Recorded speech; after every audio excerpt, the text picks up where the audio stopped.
Russ, I think it was, yes. Is that a Jamaican bad word? You know one? I know those words. Oh, I'm Andy Bassford. Microphone. Can you say something? Something. Something. That's what I'm talking about. Okay. Something. I think that we can. Andy's cooking in the kitchen. Making so. I'm filming you right now. Andy. Yeah, that's fine. So you. Oh, the coffee's ready. The coffee's ready. That's good. It's very good. Here we are at Andy's house. Oh, I'm Andy Bassford. He's cooking up a storm. Beans and all. Black beans and all. I'm telling you. Cumin time. Everything, all the seasoning. No? Not all, I mean, we have quite a cabinet here. All kinds of seasonings. All kinds of seasonings. Like the guitars. Come around. Like the guitars. Yeah, you can see all the different kinds of peppers. And up there, that's pure peppers, Mexican peppers. And there's hot sauces and, various things. Nutmeg and turmeric. Oh, that's in the beans too, the turmeric. It has to be in the beans. And black pepper that goes well with turmeric. Yes, so we'll be starting our interview, our not interview, our reasoning. Reasoning, I like that. Yeah. Okay, so should we sit on couches? What should we do? Or should we do it here? Let's sit on couches. Let's sit on couches. We're not kids anymore. Fire! Yeah, man. Welcome to the Reasoning the Vibes Foundational. Papa Michigan in the place, it's intellectual. Hear the heavyweight artists, them a tell the story. Chasing pure inspiration and the real glory. So tune in, make we do it with the culture and heart. Yeah, Artiste Reasoning, a brand new fresh start. This is Papa Michigan and this is Artiste Reasoning. I'm in Bronx, New York. And I'm about to talk to my brother, Andy Bassford. Yes. A man who has a legendary status in the reggae world. Playing with Toots for 20 years. He's a global superstar. And I'm at his house right now, and Andy, we're about to talk. Oh, okay, greetings. So this is a different type of artist reasoning. Normally we sit down, but this trip, Andy's cooking, and I want to make things different. All right? Yeah, okay. Time for the reasoning selector. Welcome, Andy. Welcome. This is an honor. I met my friend Michigan back in 1981, definitely 1981. Yes. And we played, I believe, at Skateland. Yes, we did. Oh, I remember this. And Diseases had just come out, and it was tearing up the place. It was. You turn on the radio, you heard it. You walked by a record store, you heard it.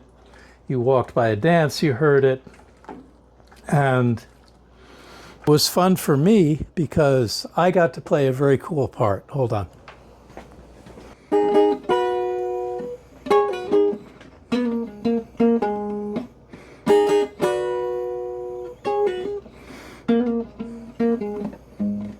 Your peanut choices. What happened to your skirts and your blouses?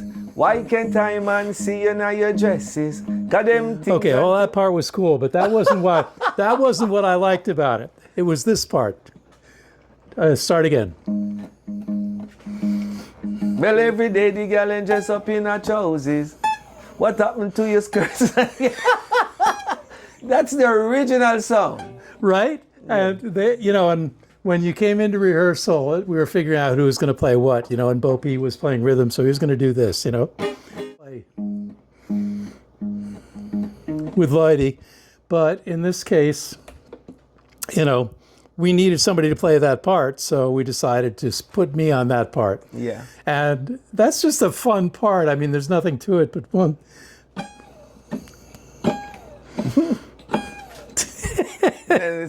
You recaptured that very good. So yeah, we could sit down now. I could sit down now, I guess. You could move the camera. Okay. And I have the guitar here, which is good. Yeah, so this is my diary from Jamaica. And for whatever reason, when I went to Jamaica, you know, I didn't necessarily think I was going to be there all that long. But I thought that maybe I should keep a record. Of course. So you know the date when I perform? We're going to find it right now. Find in your diary? Yep. Let me take a seat right here. Take a seat. Okay, here we are. We the People. Yeah? Skateland. Okay, so it wasn't that show. It wasn't? Let me sit right here. Oh, here we are. It looks like it was April 19th, 1981. See, there we have Skateland, Junior Tucker, Nadine Sutherland, Light of Love. That was Judy Mowatt's background singers. And Michigan and Smiley, and then Stanley and the Turbines. And I was Dennis Brown on that? I'm not sure. I think so. I think that was the first show with Dennis Brown. Russ, I think it was. Yes. Is that a Jamaican bad word? You know one? I know those words. That's as bad as I'll get on the podcast. But do you think? yes, we love that. You'll not go to jail for that. No. That was. Oh, wait a minute. No, that was. Yeah, that was all. Yeah, that's right. It was oh boy, that was a busy week. Okay, so it was April 19th, 1981. It was also the first time I played with Dennis Brown. Yes, the first time I played Dennis Brown. So it was quite a big day. Quite a big day. I didn't make Diseases that yet. Diseases, I had Nice at the Dance, Rubber Dub Style, One Love Jam Down. Okay, so it was after that. It would have been further down in the year. Further down in the year. Okay, so. But that's the one I remember. Well, the other thing with One Love Jam Down, I got to play the clav part, you know, which I don't know who played it on the record, but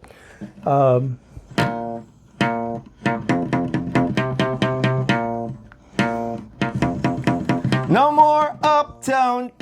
You got it. We all run together on a one ground with the social barriers broke down.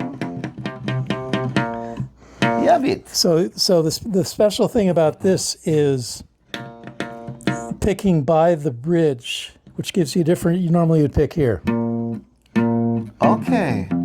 No more uptown down. which is fine, but the sound on the record is this. That's where it is. It's got a very bright sound. I think it's a keyboard on the record, but we only have one keyboard player. No guitar. Those keyboard. well- three musicians were there. Oh, it was it Fox? It was the guy from I think his name was. I'm not quite sure. No, Santa played drums. Santa played drums, and I think his computer Paul played the bass. was it him or the other guy that used to play in Itopia? There was a Dread. Tony. It might have been Tony. I'm not. But it's the street player. Just three people. Yes. So anyway, I ended up with that part, and you know, Rubber Dub Style, of course, you know, we all know that. But that was, you know, the DJ stuff can be simple, but your tunes always had some little thing about them that was fun to play. Because Janet Enright, who created this rhythm, she's a guitarist. Yes, Larry McDonald used to tell me about her. Oh yes, so you see where it's coming from. I think I might need to fix something here. Oh, sure, okay. Let me go get my drink and be back. Yeah. You can talk. All right, so while Mishi is going to fix things, I guess I can come clean about my birth date, which is January 3rd, 1955. It is? Yeah, of course I Let me bring this down a little bit more. I look much younger, of course. You are. Let's go right there. Okay, that's good, yeah. So, and I was born in Hartford, Connecticut, Yes. in Hartford Hospital. But my parents lived in a place called West Simsbury, Connecticut, which is about 15 miles outside of Hartford, and it's country. It's more specifically, it's woods. Yes. And there were a lot of dairy farms, and I don't know why I played a 13th chord for a dairy farm, but there were dairy farms, and a lot of people worked in the insurance industry in Hartford, which is what my parents did.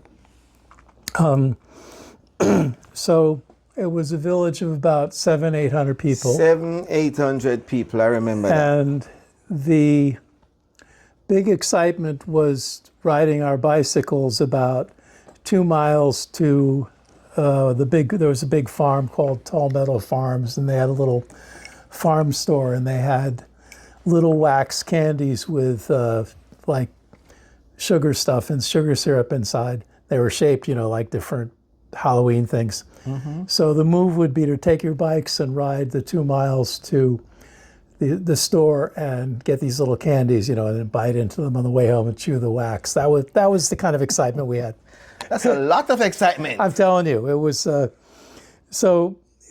very quiet, very safe, and there were lots and lots of woods. We walked to school, and it was very peaceful and very beautiful. And my best friend was a girl named Ellen who lived next door, and her parents and my parents were close, and then my aunt and uncle and my cousins lived about 1.5 miles away. So there was a lot of, emotional support and warmth and stability. My parents weren't musicians, but they loved music. Yeah. Music was on in my house from 9 in the morning. My mother would listen to classical music, Tchaikovsky and Beethoven and all those people, from 9 to 3, and then the radio station would switch to what was called easy listening music back then, which was, like Andy Williams and Wayne Newton and stuff, and born free as the echoes, as free as the echo. I'm the wrong key, but that kind of music. That's the right key. So the music full of melody. Yes. And then on Saturdays, my father was home, and my mother never did much with breakfast. We got cereal, cereal and milk, go to school.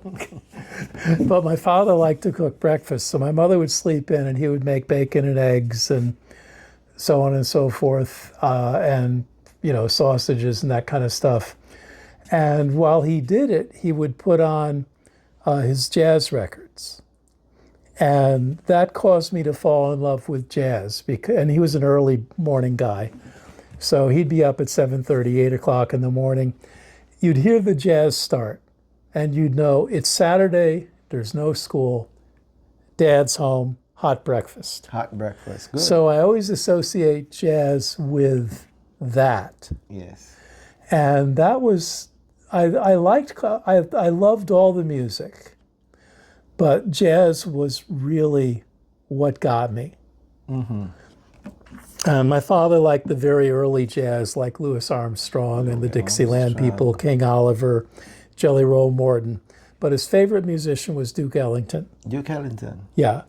He said Duke Ellington, well, that's another story, but he liked Dave Brubeck, and he liked a classical composer named Charles Ives.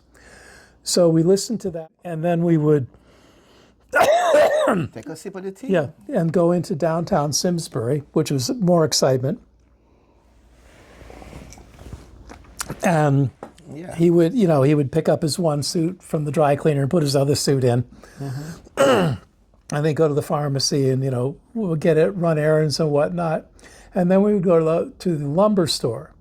And the lumber store was right by the railroad. My father was an amateur carpenter. He'd been an engineer in the Army, and he loved building things. Okay. So he didn't do it for money. He just did it for, the house or the church. Yes. Somebody needed something, he would build it, but he never charged anybody for it. He could if he was very good. But that was his hobby. So we would go to the lumber yard, he would pick out the boards. So I learned about wood very early, which is great as a guitar player, because that's what this is. And I learned to respect wood and that all wood was not the same. And then he would go to the hardware store and buy screws and hinges and stuff. And then he would go home, go down in the basement and turn on the Metropolitan Opera broadcast.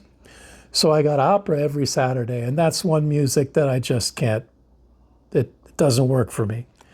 But my father loved it, and I loved my father, so I would hang out in the workshop and watch him build things, and he would occasionally let me hammer a nail into a board and stuff, you know. Yes. My brother was much more adept at the engineering and building thing than I am, and he eventually went into engineering. But that was, and then Sunday we went to church, and it was Episcopal, you know, Anglican church. So we got the church hymns, and I sang in the choir later on. And then we came home, and my father would get the New York Times, and we would just take up the Times and read it and listen to more music, and my mother would make Sunday dinner, you know, and that was how everything went. So That's a great thing. So I was exposed to a tremendous variety of music very early, Yes. which really helped, because a lot of what I do in reggae is to go back to these other kinds of music that I grew up with and think of ideas from them and see where they can fit into reggae. And my feeling is you can fit anything into reggae you want if you understand the rhythms. Yes. And the problem with a lot of people trying experiments with reggae is not that it's a bad idea to mix things with it, it's that if you don't understand the rhythms, it's not going to sound and feel the way you want the real reggae music to feel. So I wasn't playing anything yet, but I just love. And then the other thing that happened was in 1964, or 63 or 64. I think it must have been 63. 64. It was the year the Beatles showed up, so I think it was 63, 64. My brother and I got matching little transistor radios for Christmas, and they were this big. I mean, they were teeny, and they ran on like a little battery, and they had a headphone plug. Well, you know, like it was mono, so you could get a plug in one ear. And what was exciting about that was my parents didn't like top 40, you know, rock music, which was big then. Yeah. My parents didn't like it. So they didn't play it. And they didn't mind if we played it on the record player, but they didn't, if you couldn't really hear it in the house. But with the little transistor radio and the mono earplug, you could listen at night when you're supposed to be sleeping. And that's what I did. Oh, yes? Yeah. And interestingly, one of the things that came on the radio at that point was oh gosh.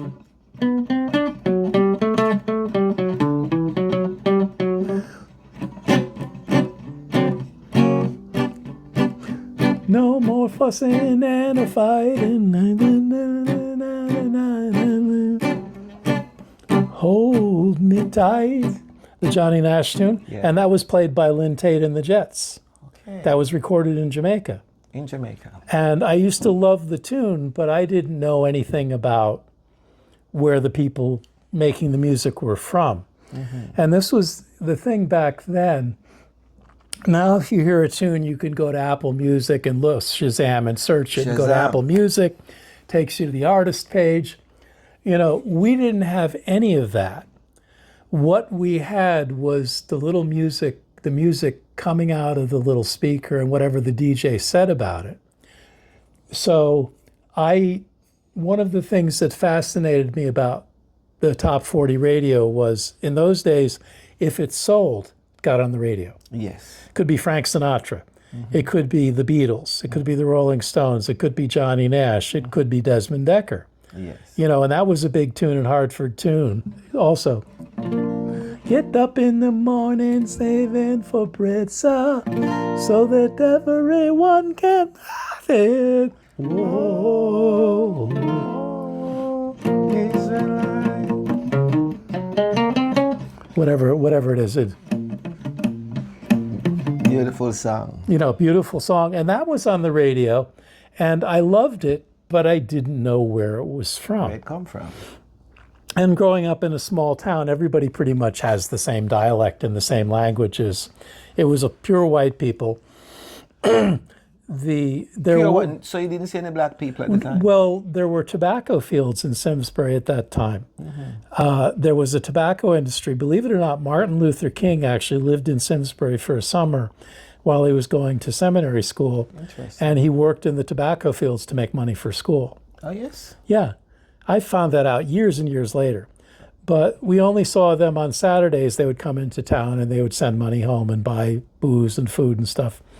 But we didn't interact with them. They were. I remember seeing them and asking my mother, why their skin was dark, and she said, "Andy, they're Negroes." That was the polite word then. The colored was kind of less polite, and then it was the N word, which was what a lot of people used, which was very disrespectful. Thank you very much. And my parents were insistent that we did not, my brother and I, not use that word. That they were big civil rights people. That would made a big influence. Yes, that would. One of the things that really influenced me as a child was in 1962 or 63, there was the bombing of the church in Birmingham, Alabama, and some school children were killed. Yes. And I remember seeing it on the news, and my parents were pretty calm. There wasn't much to get excited about normally, but that really affected them. And they were so sad, and I didn't totally understand what was going on, but their sadness really affected me, and I got a sense very early on that prejudice is wrong. Yes. That's good, Andy. And speaking of which, this is a great story about my father. This is something that also happened when I was very young. Now, a lot of people don't know, but Connecticut has a lot of very right-wing, what we call MAGA kind of areas. And Simsbury was Republican, although you wouldn't have called most of them. They weren't. Republicans were less crazy then. But there was also the Ku Klux Klan in Connecticut. Oh, yes. Yeah, they had little branches all over. And one of my strongest memories as a child was walking down a street in Simsbury with my father, and it wasn't a street that we normally walked on for some reason. And we walked down the street, and coming in the other direction on the other side of the street were these guys in hoods, the white outfits with the hoods. Yes. And the pointy things, and they're walking together. Must have been 8 or 9 of them, or 10 of them. And, we were walking down the street, and they turned a corner.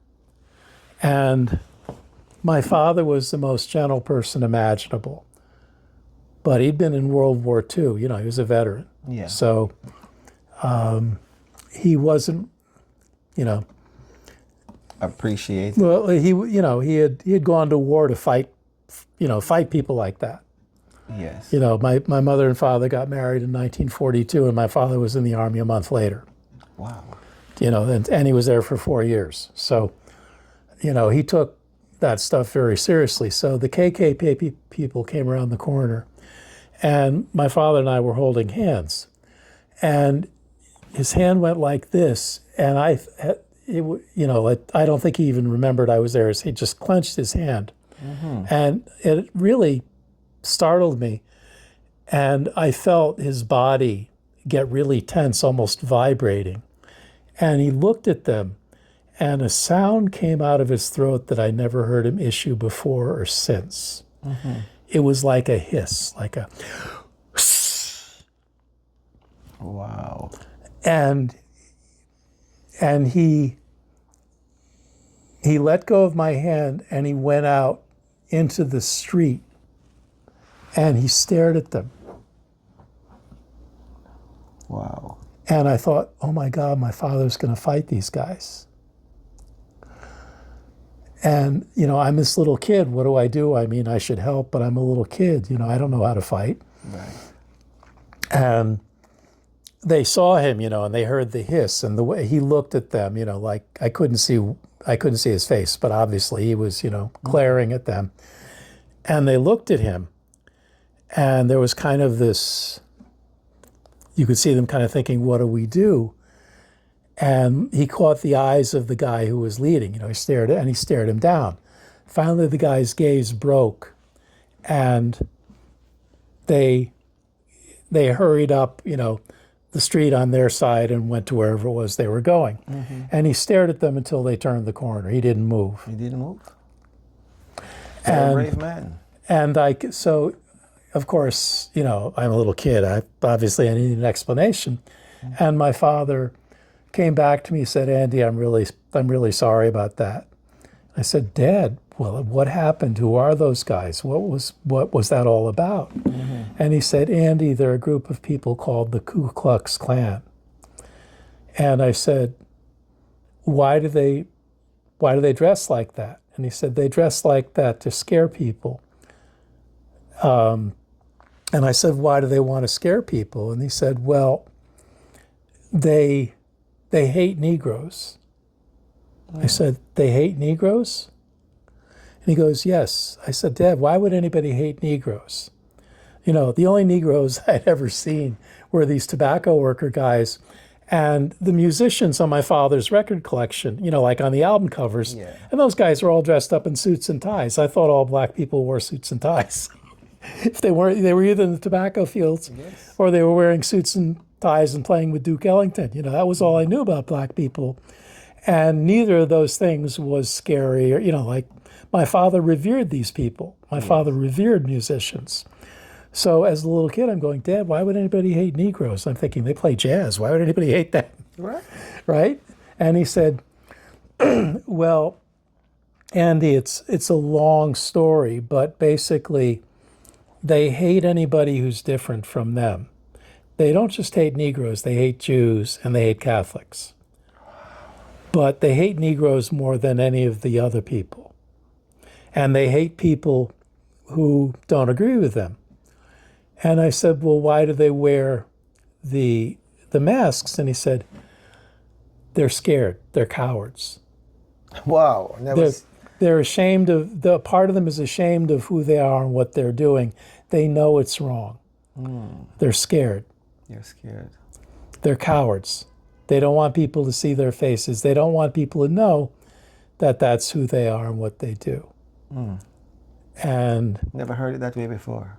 No, my father was a big history person, so I knew about the Civil War and everything. About the Civil War and everything. And he related to that. He said they came up after the Civil War, and they were upset that Lincoln freed the slaves, and so the whole, like a 3 or 4 year old explanation of the Civil War, kind of thing. He gave me that, and he said they want things to go back to the way that they were.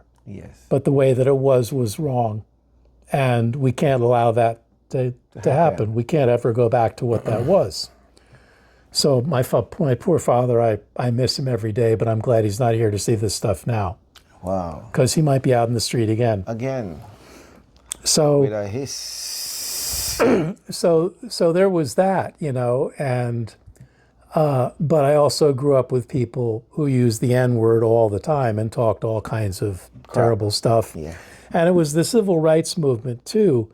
And the civil rights movement was frightening to white people, and they resented being called to account we resented being called to account for our sins.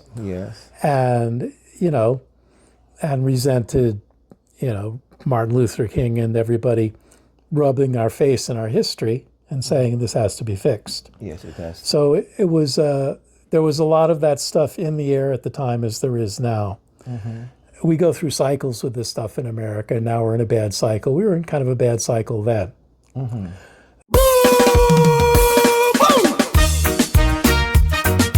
Artiste Reasoning, Papa Michigan, straight to the point.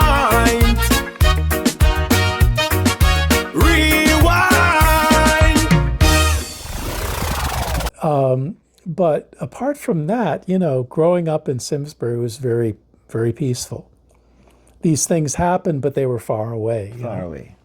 So, okay, so that takes us, so I went to school, in Simsbury, regular elementary school. Yes. Ellen and I could walk to school, which was great. Yes. We'd walk to school and pick blueberries and screw around. We were not people to go in a straight line if something was interesting. Yeah. So another thing that growing up in the country did for me, I think, was you can hear better in the country because there's just less noise. Less noise. That's true. And I was blessed with something called hyperacute hearing, which one of my sons has, which is the ability to hear frequencies far above where normal people can hear them. That's good. You're hearing kind of in the dog register. You have that? I did before all this loud music. Now I don't have it anymore, but my ears were trained with that, so that also helped me as a musician. Yes. Because I can really distinguish I can hear things like a tape splice on a record, or if you punch a comped vocal from two different channels and they sound slightly different, I can hear that this word was recorded on a different track. That's good. So I had all these things leaning me toward music, and in those days, music was a requirement in schools. It was. And are we speaking about your early school? Yeah. And this was America. This is something that America has lost, and I believe was deliberately taken from us by Reagan, because it happened in the Reagan years. They made a deliberate decision to take the arts out of schools. And it's no accident that the rise of hip hop coincides with the period where they took music out of the schools. Wow. Because in the schools, everybody had to play. You had to play, and you had to go to music class. You had to go to, even in Jamaica. And you had to learn how to read. You had your little hymn books, and you would sort of your little, kids songs that you would sing. Yeah. And the music teacher would make sure that it was like every other class. You had to go, you had to participate. And then if you wanted to play an instrument, no, not everybody had to play an instrument, but everybody had to go to music class and art class. And then if you wanted to play an instrument, they had music stores that would rent you instruments at very cheap prices. So you didn't need a lot of money to have your kid learn music. Yeah. And my parents, music, the arts were a big priority. So of course there was money. There was money. There was always, they did pretty well, but then they didn't have a lot. Yeah. But there's always money for anything educational, artistic, painting class or music class. And they thought those things were really important, and they acted accordingly. So I started playing the violin in 4th grade, which was 1963. And the viola? That was later. Okay, the violin. The violin, yeah. And that was my mom's idea. I was clumsy as a kid, and my mom thought that it would be helpful for my large motor skills to have to do something like this. My mom was deep, they were both deep. And maybe she liked the violin, I don't know. I wanted to play the trombone. Oh, yeah? Because that was my favorite instrument in jazz. But my next door neighbor, Ellen's brother, played the trombone, and you could hear him practicing at night, and I really wanted to do that.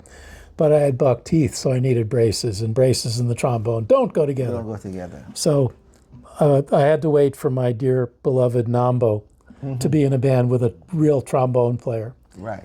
And that was one of the sweetest things to me ever, was being in a band with Nambo Robinson, because he was a trombone player. And that was the instrument that I truly loved. Yeah. So anyway, you played the violin? Played the violin, and it was kind of like doing your homework. It was okay, I didn't mind it, but it wasn't me. Yeah. And I wasn't making much progress, so my mother sent me to a wonderful private teacher named Mr. Palmer. And Mr. Palmer is the reason I'm a musician. Wow. Mr. Palmer? Yes. And in what way? Well, Mr. Palmer was a pretty good violin player. Yes. But he was a genius teacher. Yes. And he was a genius teacher of children in particular. Yes. And I came in there and for my first lesson, and he was a very well-dressed, soft-spoken, polite, very reserved dude. He was gay. He wasn't out in the sense, he wasn't flamboyant, but he was, he had a partner and they lived together. But he didn't bring, we didn't even figure that out for years. It was just very, Yeah. he was so correct. You couldn't tell what he was, Yes. So, but he was great with kids. So what he did, the first lesson, I came in and I was playing like this. And he looks at me and goes, Andy, no, you have to change that. You're a violin player. You have to be proud of being a violin player, proud of being a musician. Play like this, stand up straight, and play like you're proud. Yes. Now, I used to get bullied for coming to school with a violin because that was like a girl's instrument, the foolishness. Yeah.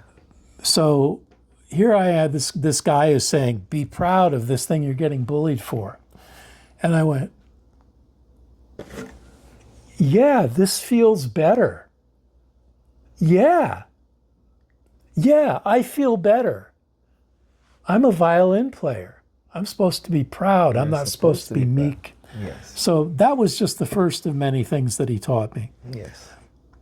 One of the things that he did was, unlike most classical music teachers, and he really was a classically trained guy. He was not a pop guy or a guy who did a lot of gigs. He taught kids. Yes. He had a job in a school, and then he had a job in the music school, and then he taught privately. Wow. So his whole thing was teaching kids. Teaching kids.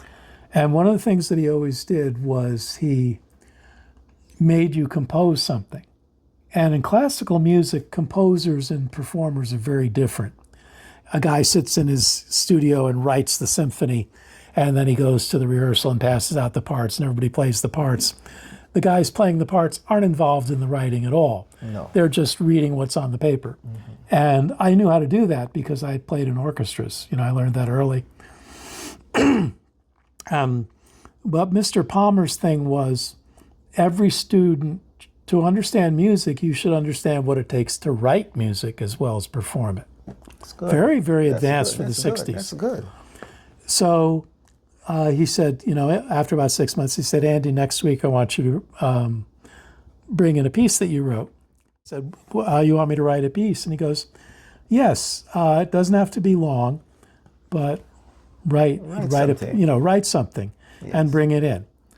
So I went home and I went to the piano, the same one was over there, and I picked out this little tune. Let's see if I can remember it.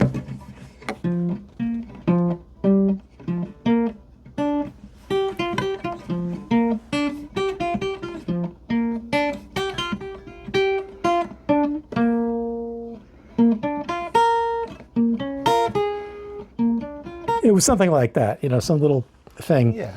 And it was just a melody. It wasn't And harmony. you're so young. Yeah, so I have it in the other room. I have all my old notebooks from Mr. Palmer, and it's in there somewhere. So there was a bar of an odd meter in there, like a 5/4 bar, 5 beats in the bar. Mm-hmm. And I didn't know anything about that stuff, so I wrote it in 4/4. My mom helped me a little bit with it. So I came in, and he looked at it, and he said, Andy, this is very interesting.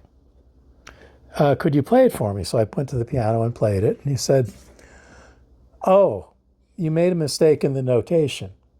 You have a bar of 5/4, and the mistake is here. Let's correct it. This is how you write 5/4.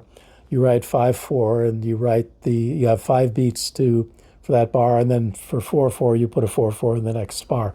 So he showed me how to notate what I had written, and then he played it. He played it on the piano, and he said, "Is that what you meant?" And I said, "Yes, that's it." And he goes, Was it? Yeah, and Good. oh, he was good. Yes. Oh, he was really good. Don't get me wrong. He was amazing. So he said, "That's very interesting. Write another one." So every week, part of my homework was to write. To write. And what do you do when you play sessions? You have a guy coming in with a rap or a vocal or something, and you have to write what you're going to play on the spot. And Mr. Palmer, I'm sure, did not know anything about studio work, particularly the kind of studio work that we do in Jamaica. Yes. But he knew that composing was important. And he got me very early into the idea that you can write music, anybody can write it.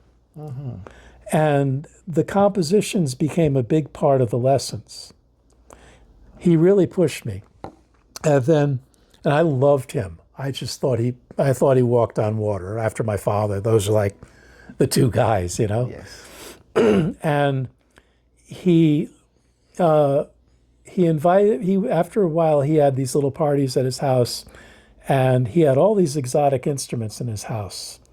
He and his partner would go on vacation. They would pick a country, they would go to it, and Mr. Palmer would find the street fair.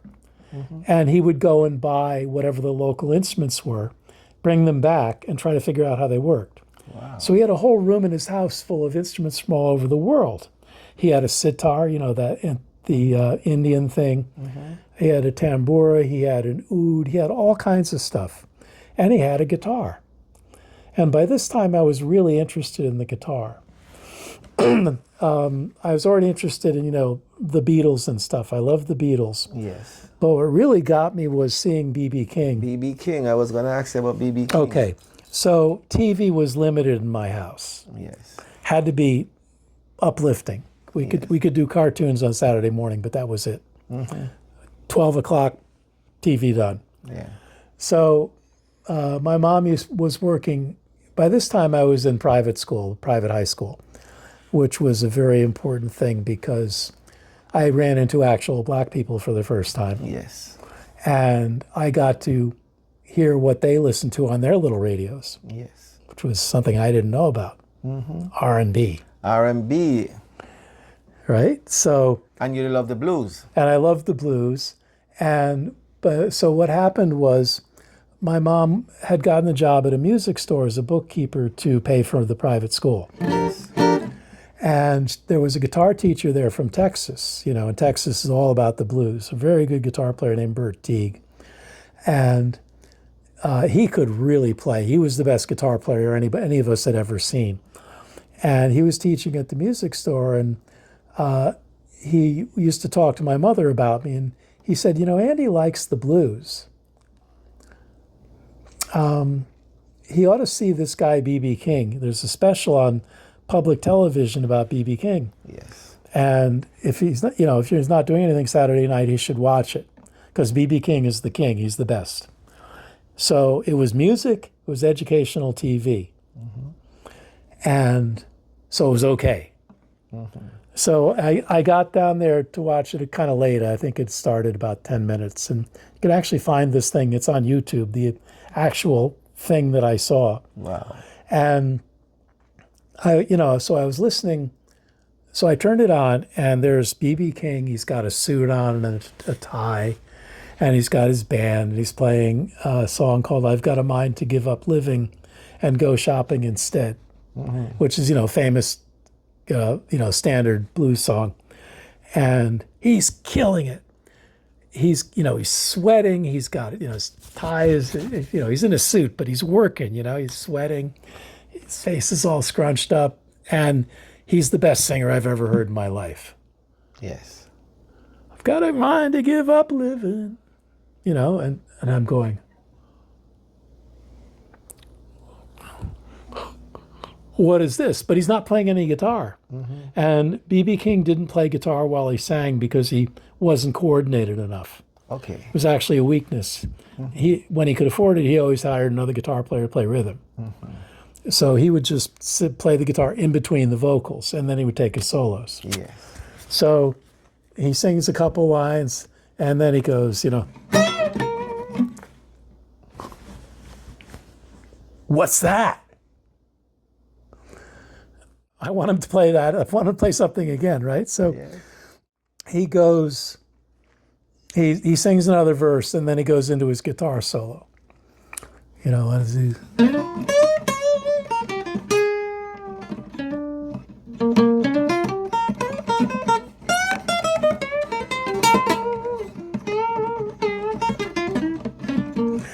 that kind of stuff. Yeah. And he had this big red, big Gibson, big semi-hollow bodied Gibson, and he's killing. And after 4 bars, by the time he got to the 4 chord, you have the, the month.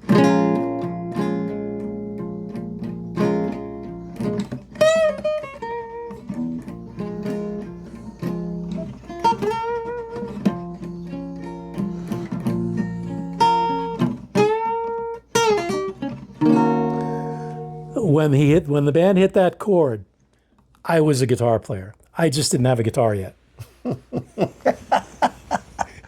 That one capture you.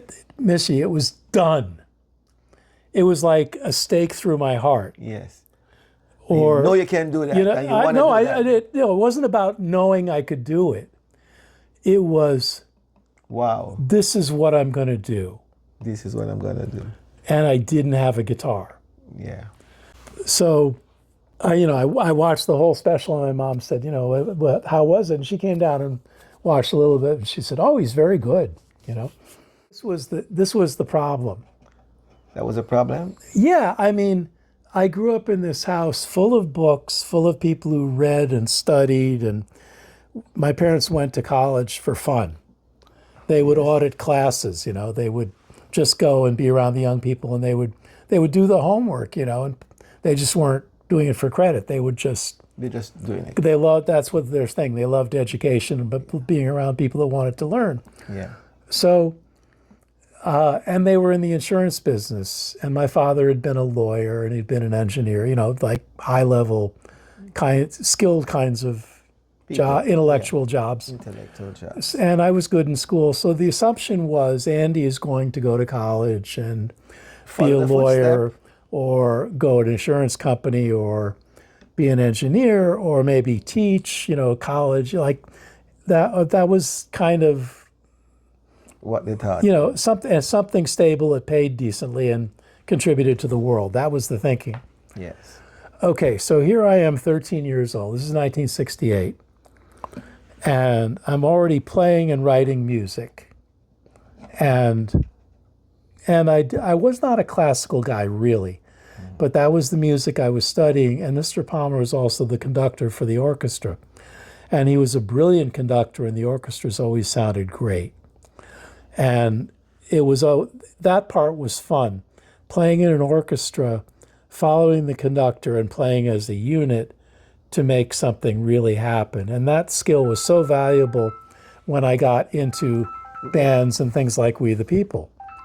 So, ensemble playing and listening is what you learn in orchestra. So I had all that background. Yes.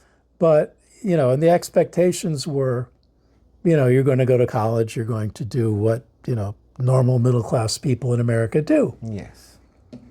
But I'm walking around and I'm going to school. It's like nothing has changed, but everything has changed. Yes. Because now I'm a guitar player. Mm-hmm. And I remember thinking, I know what I'm going to want to do. How am I going to get away with it? Yes. How? How are you going to get away with it? So my spare time, of course, the first thing is to find a guitar. So what happened was one of my neighbors was getting divorced, and he was kind of an amateur musician, a guy who'd buy instruments and fool around with them for 6 months and buy another instrument. Mm-hmm. And his son and I were good friends. So I was watching, and they were going to move because, they were splitting up. So he was cleaning out the house, and I was up there watching, and it's very upsetting, your friend's family's getting divorced, and everybody's sad, It is.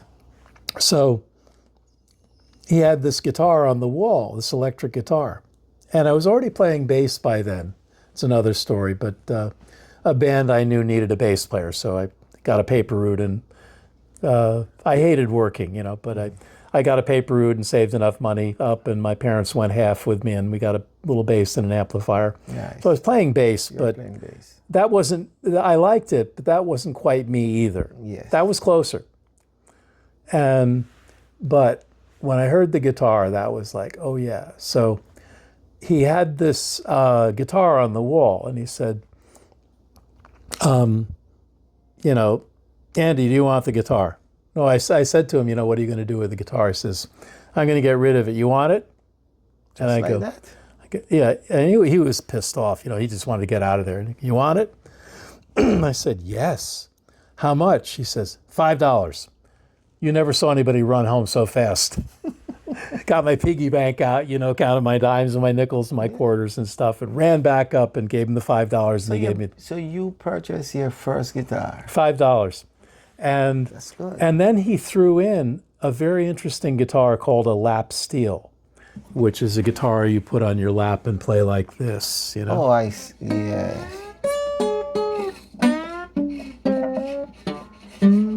I'm not very good at it, but that's how it works. So it's over there, actually. It's buried under all those guitars. The first guitar is long gone, but I still have that guitar. And he just threw that in. He just gave me that. That's great. The pickup alone in that guitar, this part here, is worth about $500 now. Oh, yes. Because it's a very rare model. It sounds good. Very rare model. So, you know, so I went home and I had the guitar now. So, all right, how am I going to play it? Well, I knew how to play the violin, and the tuning is different. Mm-hmm. So I'd go, okay, A, there's an A. Oh, that's not D. No, wait, no, that's supposed to be a D. That's not a D. Wait a minute. Oh, there's a D. Okay, D is there. You know? So I went through the whole guitar based on the violin. Mm-hmm. Where's the note on the violin? Find it on the guitar. Mm-hmm. You know, and the violin. Where are we? Yeah. That's how a violin is tuned, like this. And so I worked my way through the guitar. And You want us to take a break so you can no, take it's a okay. sip? Yeah, let me just I take a think you need sip. to take a sip. People, we're with Andy. Yeah. So it was like a puzzle. It was really interesting. And the cool thing was it was mine. Yes. It wasn't anybody else's idea. It was my idea. It was my guitar that I bought with my $5. Yes. And I was just down in the basement. Oh, C. Where's another C? Oh, there's one there. Oh, there's a pattern. There's a distance. Okay, that repeats. That repeats, you know. And it was like solving a puzzle. Yes. And it was really exciting. And then I found that I could listen to things on the radio and copy them. Wow. So after school now, down in the basement with a guitar, fooling around. So anyway, Mr. Palmer knew that I was interested in the guitar. And we were over at his house, and he had a beautiful Martin, a beautiful acoustic guitar, which he had bought because his students were interested in guitars, so he figured he should own one. This is the kind of guy he was. And a Martin is a great guitar. It's one of the best you could buy at that time. Yeah. And he had bought a guitar book. And he said, Andy, you're interested in the guitar. Take this guitar method. I said, Mr. Palmer's $3. I mean, this is 68. $3 is a fair amount of money for a kid. And he goes, Andy, don't worry about it. I'm not a guitar player. You look like you want to play guitar. Take the book. Take the book. And it turned out that book, Mickey Baker's Jazz and Popular Guitar, I think it's called, it was the only good book available at that time for guitar. And Bo P from We the People learned out of the same book. Wow, interesting. So I had a book now, go through, and this is the first page is the chords you need to know how to work. That basically. So, you know.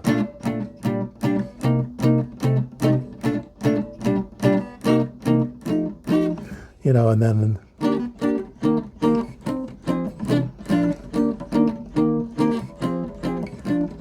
all that kind of, like the jazzy kinds of chords. Mm-hmm. And those are things I was having trouble hearing. I could hear the rock chords, but if it got a little complicated, I was kind of lost. So once I had this book, oh, that's where it is.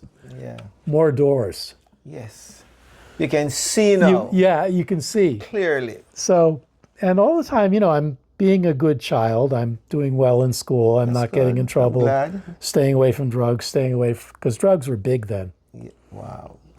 drugs are coming into the schools. LSD in particular is popular, a psychedelic drug. And that scared me. I never wanted anything to do with that.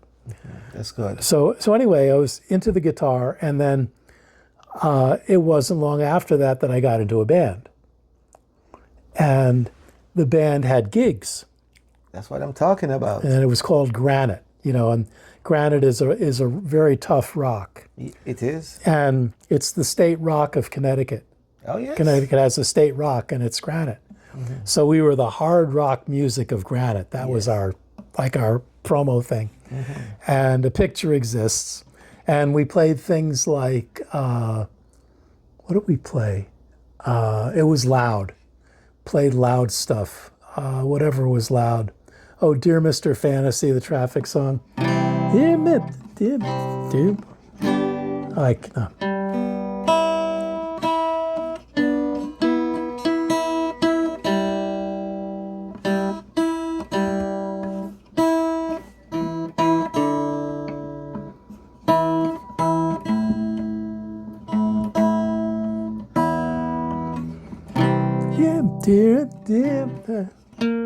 Dear Mr. Fantasy, play us a tune, something to make us all happy.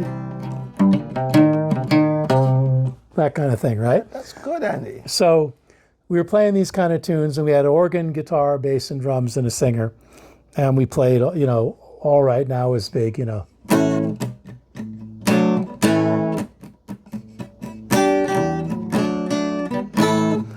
There she stood, that kind of stuff. Blues rock, loud rock stuff.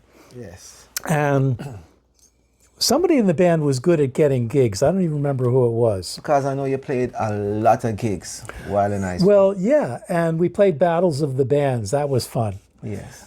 It was, a competition. Bands would come together at a high school, and you battled. You battled, and the first prize was, I think, $100, and then $60, and then $40. And we went out there, and in those days, going to another town was like going to another state, Wow. And all the towns had different sort of subcultures. Yes. You'd go to one town, and there'd be people kind of like where you grew up, your people. You'd go to another town, there'd be what we called greasers, which were working class guys that put stuff in their hair and combed it back. And we were considered hippies because, we had long hair. And the greasers had shorter hair, and they combed it back. And they didn't like hippies, so you might go to a greaser town and you might get some smoke, Wow. So or you might go to a town and find out that it's a black town, the kids are all black. You would never know what you were getting into. And so you got a gig somewhere, it'd be kind of an adventure. You're like, who are we playing for? But the battles of the bands were in this sort of a place called Rockville. And we did really well, but there was one band that always kicked our butts called Too Much Too Soon. Too Much Too Soon. And it was a family of black kids from, I guess, Rockville, Ellington, which is a town on the east side of the river. East side of Connecticut is poorer than the west side where I grew up. Yeah. And they always kicked our butt. They had steps, they had uniforms, they were funky. Uniforms? Yeah, they had uniforms. Their mom made them uniforms, right? And their big tune was Shaft.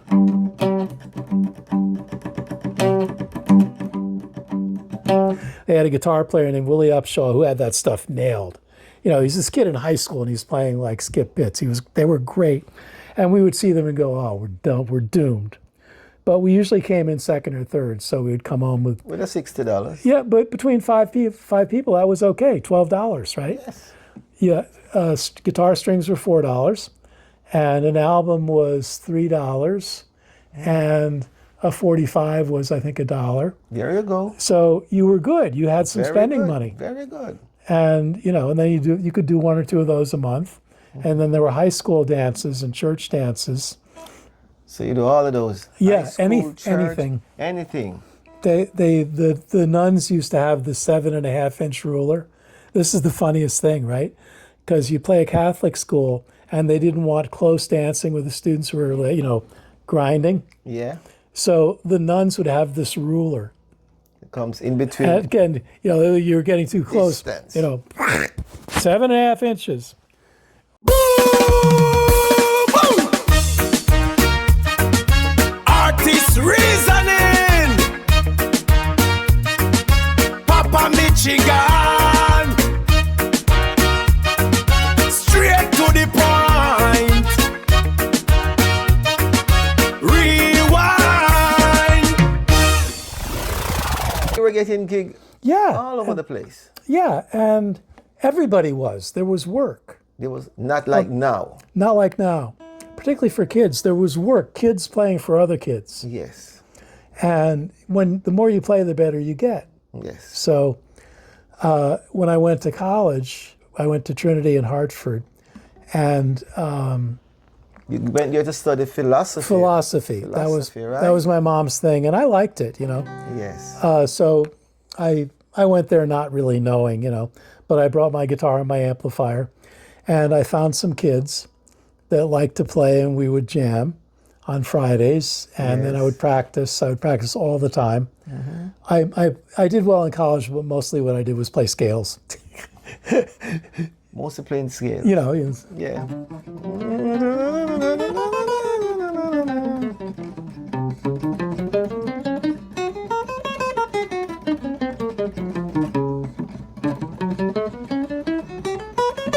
that sort of thing. That sort of thing. Okay, so anyway, we've been a while and we're only at college. So anyway, we turned into a band. We started getting gigs, and then Any of your friends from high school went to? no, none of my So it's a different. Set yeah. of I people now. didn't really have friends in private school. It was weird. Oh, the thing in the private school that was very important was they had an electronic music studio, and this is in 1970. Electronic. And so electronic music was all synthesizers, and it was sampling basically. Yeah. And you would record, you know, you'd bang on a glass and record that, and then you'd slow it down, and it would sound like this kind of thing. And then you would edit these things together with a razor blade, you know, cutting tape, and you would make these pieces, and they were weird, you know. Anything went. So I didn't really get along with people in prep school for a lot of private school. Yeah, I didn't get along with the other kids for the most part. Wow. So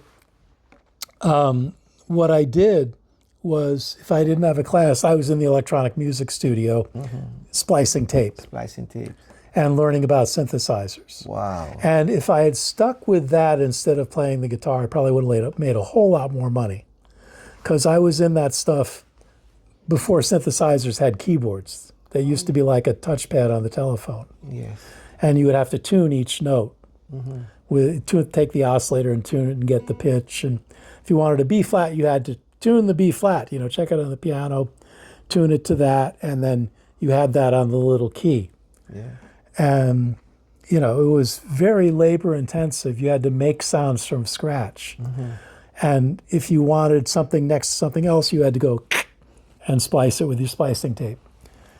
Maybe you'd have made a lot. Oh, Lord. More, a truckload of money. truckload of money. And then play your guitar on the side. Well, you know, I thought about it. I really thought about it, because, and I remember telling this kid that I went to school with, one of the black kids there, a guy named Gregory Lawrence, who was in some of my classes. You know, I was telling him about the electronic music studio. This is 1972, right before he graduated. He says, "What are you doing there?" And I was explaining it to him, and he goes, "That sounds kind of weird." And I said, "Someday you're going to hear a record. You're going to hear a Supremes record. And the only thing that's human on the record is going to be the Supremes." I said this in 1972. It's happening right now. It's been, you know. It's been happening from then, but I mean. But no, now it's like that. You hear something on the radio, you don't hear any actual musicians. No. You hear the vocalist or the DJ, but you don't hear, everything is computerized, Everything is computerized. at least with the pop stuff. Yes. So I saw this in Saw it 1972, coming. but so So I didn't go that way, and I didn't go to could Reggae. have. You could have. And, and I'm good at figuring things out. I'm good at reading and stuff. I'm smart. So I could have really gone into that Yes. at the ground level and done something significant there. And knowing your brain, you would have excelled to the top. Yeah. And I really loved it. It was fun. And that's the key to everything. But the thing is, it's very solitary. It's like being a painter. All by yourself? Well, and I was very shy, but, when you played gigs, Yeah. like there was a connection. People looked at you, you looked at them. There were girls, there was a social aspect to it. And although I'm not really flamboyant on stage, Yeah. I love performing. I know that. I love it. And the synthesizer stuff was very satisfying Yeah. and very creative, but you didn't get that interaction. No. And that was why I didn't go there. And that's why, and you like the interaction. I need it. You need it. You're a performer, you need it. Yes, I am a performer and I know I need it. Right. And I guess that's why I didn't go to law school or anything else. Exactly. Yeah. I'm sure you could have, but, Yeah. so anyway, by the time I was in college, So we're speaking about college now. We're speaking about philosophy. yes, and the significant thing about college was that was where reggae music discovered me. That's what that's what I'm talking about. Okay, so, You want us to take a break here, or you want to? No, I'm good. Okay. So, Reggae music discover you. yes. So what happened is the college that I went to, Trinity College, my parents both went there, and they were involved in college activities. And it was a great blessing that the college had a wonderful film society. And they had new films twice a week. New films. And where I grew up didn't have a movie theater. So you only saw movies like on your birthday. And like it was a special treat. You would go to Hartford and go Very to... special treat. Right.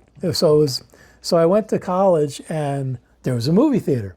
Man, I went to I didn't care what it was. I went twice a week. All the time I was in college, I went to the movies twice a week just to go to the movies. Yes.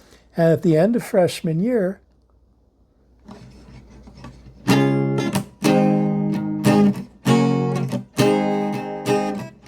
oh, it's so out of tune, sorry. We don't mind if it is out of tune. We know the song you're playing. Yeah, okay. We like that. We love that song. Right. So the one weekend, Yes. the movie was The Harder They Come. Jimmy comes up. And it came to America as a foreign film because nobody knew anything about reggae or anything. And it was just a film about Jamaica that had music in it. Just like a French movie would be a story set in France or whatever. Yes. And it had subtitles, which of course we needed because we didn't know patois. So I'm watching this movie and I'm going, whoa, this music is great. Whoa. So they get to the part, there's a part in the movie where Jimmy Cliff is delivering something to Dynamic Studios. Yeah. I think a tape or something, he's carrying a tape. And he walks in and Toots and the Maytals are doing...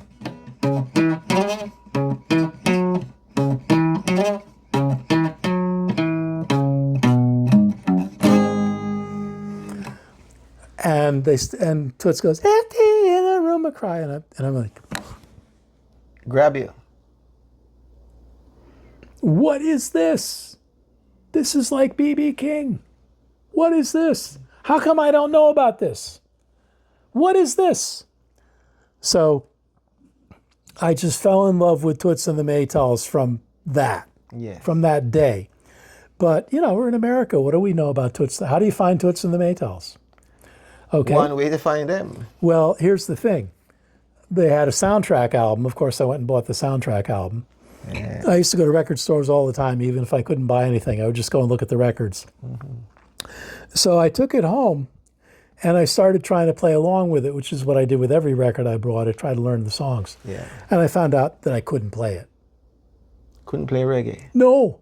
And I had good ears. You know, I could pick up rock songs fast. And I couldn't figure this stuff out. So then it was like a challenge. Oh, yeah? Oh, yeah? You love a challenge. You know, what do you mean I can't figure this out?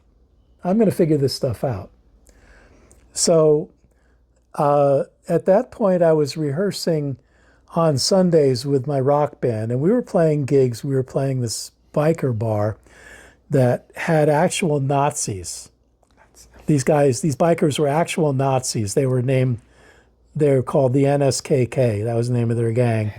And they sold, it's called meth now. We called it speed then. They used to make speed in the woods, and they would sell it. They had a whole network up and down the East Coast where they would sell speed and other drugs. And this bar that we played at was their hangout. So it was very tough. It has to be. But we were loud and weird, and they liked us. And we played the bar for like 18 months, every Friday and Saturday. That's good. So I had money for books, I had money for records, I had, money for everything. For college. I was contributing, and we'd do other things too. But that was our standard thing. It was $90 every week. A lot of money then. That's a lot. 1976. That was a lot of money for a kid. So anyway, while we were in 1974, I went to Berkeley, California for a semester away, and the Bay Area and Boston were the first places in America where reggae broke. Not New York? No. Okay. No, there were it didn't break to white people in New York. Okay. Place that it broke to white people were Berkeley, Bay Area, San Francisco, And Boston. And the Harder They Come was so popular in Boston, they used to show it every Friday and Saturday at midnight for years. Up to the 90s. From when it came out, it was a midnight movie at the Orson Welles Cinema in Cambridge. So that was where a lot of people in America picked up on reggae, in Boston and then the Bay Area. And here I was in the Bay Area in 1974. And the reggae bands hadn't started touring yet, but the records were in the stores. Yes. And there was a very hip music community, so guys were playing it. There was this guy named Greg Keane, who was a big 80s rock star. He had some hits in the 80s. At that point, he was just a dude playing for tips. And we were down the street from the University of California at Berkeley, and we would go over there at lunchtime, and he'd be playing on the steps of the plaza for tips. And he was doing Sweet Sensation and things like that. This guy was very, into reggae before anybody was. And he had a great guitar player with him named Robbie Dunbar, who was should have been famous. This guy was so good. And the two of them, and they had a little battery-powered amp, and the other guy had a 12-string guitar. And they made a nice racket, and they got tips. So I was hearing these guys play reggae, and then you could find it in the stores.